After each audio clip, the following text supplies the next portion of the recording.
জান্নাতে কি বিরক্ত লাগবে? মানুষ আমার কাছে এসে বলে, আচ্ছা জান্নাত কি চিরকালের জন্য? হ্যাঁ। যা চান সব পাবেন? হ্যাঁ। এক সময় কি এতে বিরক্তি এসে যাবে না?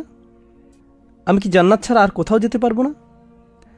আমি কি একটু এখানে তো বহুকাল থাকলাম, এখন কি একটু অন্য কোথাও যাওয়া যায় না? এর উত্তর সূরা কাহফের ৩ নম্বর আয়াতে মা কিসিনা শব্দের মধ্যেই দেয়া আছে। আল্লাহ এখানে বলেছেন, তোমরা সব সময় সেখানে নতুন কিছু একটা পাওয়ার আশায় থাকবে, সব সময় অভিনব আরও কিছু পাওয়ার প্রতীক্ষায় থাকবে। আর এটা আসলে সুখের মনস্তত্ত্বের গহীনে লুকায়িত একটা ব্যাপার, পুরস্কারের মনস্তত্ত্বের সাথে জড়িত একটা ব্যাপার। কোনো পুরস্কারের আসল আনন্দ পাওয়া যায় আসলে পুরস্কার পাওয়ার ঠিক আগের মুহূর্তে। একজন ছাত্র সবচেয়ে সুখী থাকে তার হাতে সার্টিফিকেট তুলে দেওয়ার ঠিক আগ মুহূর্তে। বিয়ে হওয়ার ঠিক আগের দিন ছেলেটা খুব বেশি খুশি থাকে, বিশেষ করে মেয়েটি। সে অবশ্যই বিয়ের ঠিক আগের দিন সবচেয়ে সুখী থাকে। ভালো কিছু পাওয়ার প্রতীক্ষার মাঝে কি যেন এক অদ্ভুত আনন্দ লুকিয়ে আছে। বাচ্চার জন্ম হবে, অমুক তারিখে বিয়ে হবে, অমুক দিন বোনাস পাওয়া যাবে, ঈদ উপলক্ষে অনেক দিন ছুটি পাওয়া যাবে, ভ্রমণের দিন এগিয়ে আসছে, বহুদিন পর আমার প্রিয় বন্ধুর সাথে দেখা হতে যাচ্ছে। এই যে অপেক্ষা, এই অপেক্ষার মাঝে আসলে এক ধরনের আনন্দ আছে। মূলত আপনি যদি অপেক্ষার সময়টা দূর করে তাৎক্ষণিক জিনিসটা পেয়ে যান, তখন আনন্দটা হয় খুবই ক্ষণস্থায়ী। আর পেয়ে যাওয়ার পর আশ্চর্যজনকভাবে অল্প সময় পরে কি ঘটে? এটা আর তেমন কি। আমি আমার বাচ্চাদের উপর এ নিয়ে পরীক্ষা নিরীক্ষা চালাই, কারণ আমার বাসায় এক্সপেরিমেন্টাল সাবজেক্ট আছে।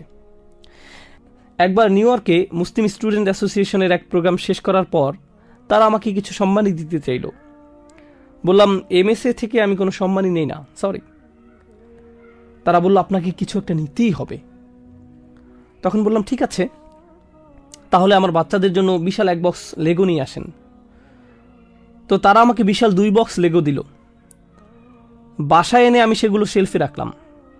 তারপর আমার 2 ছেলেকে বললাম, 30 দিন পর তোমরা এগুলো খুলতে পারবে। তারা 2জন পুরো অস্থির হয়ে গেল, পাগল হওয়ার মতো অবস্থা। আব্বা, আমরা কি এখন খুলতে পারবো? আব্বা, আমরা কি এখন খুলতে পারবো? Please please please. না, 30 দিন পর। এরপর তারা দিন গণনা শুরু করলো। একটু ধরতে পারবো? আমি 2 দিন যাবৎ বললাম, না, ধরতে পারবে না। 3য় দিন বললাম, আচ্ছা ঠিক আছে, তোমরা এখন ধরতে পারবে। তারা খুশিতে চকমক করে বক্সগুলো স্পর্শ করতে লাগলো। খুলতে পারবো? না, খুলতে পারবে না। আরও 28 দিন। এভাবে 1 মাস পার হয়ে গেল। এই সময়টাতে তারা সবচেয়ে বেশি সুখী ছিল। দিন গণনার মাঝেই একটা আনন্দ, টেনশন এবং আনন্দ। এরপর আমরা বক্সগুলো খুললাম। প্রায় 6 ঘন্টা যাবৎ আমার ছেলেদের আর কোনো হুঁশ ছিল না। লেগোগুলো দিয়ে তারা বিভিন্ন ধরনের জিনিস বানাতে লাগলো। ওয়াও, এটা কি বড়! এভাবে 3 দিন যাবৎ তারা এগুলো নিয়ে পুরোপুরি আচ্ছন্ন হয়ে থাকলো। আর এখন সেই একই খেলনাগুলো আমার রুমে সেলফের মধ্যে রাখা আছে। তারা কখনো এগুলোর কথা আর জিজ্ঞেসও করে না। তাদের আনন্দের সবচেয়ে সেরা অংশ কোনটা ছিল?